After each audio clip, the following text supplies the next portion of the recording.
Hello friends, કેમ છો? તમારા સૌનો પ્રશ્ન હતો કે સાહેબ એસટીઆઈમાં સાયન્સ વિષયમાં પ્રશ્નો કેવા પૂછાય છે.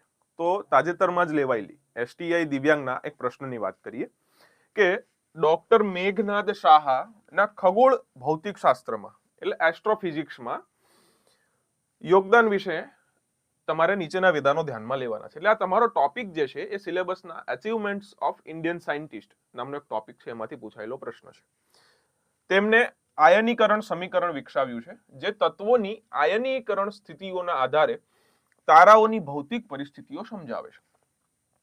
સ્ટેટમેન્ટ નંબર 1 થઈ ગયું.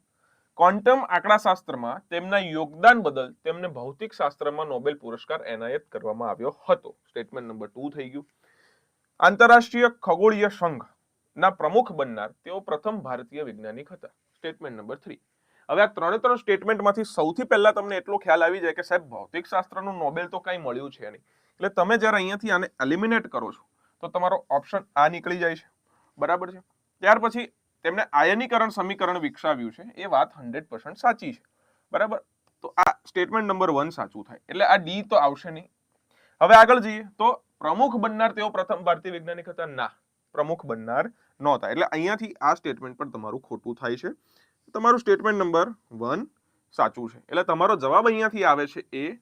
બરાબર છે, કે જેમને આયનીકરણ સમીકરણ આયોનાઇઝેશન ઇક્વેશન એમણે વિકસાવ્યું હતું. હવે આવી જ માહિતી જો તમારે લેવી હોય, ભણવું હોય, તો આપણી એસટીઆઈ ની નવી બેચ જે ડિસેમ્બરમાં એસટીઆઈ આવવાની છે શરૂ થવા જઈ રહી છે. ડેમો એના 24 તારીખથી છે. ડેમો પહેલા જો તમે લેશો તો તમને આ ફીચર્સ જે છે 2 વર્ષની વેલિડિટી તમને 1 વર્ષની ફીની અંદર મળશે. બરાબર છે.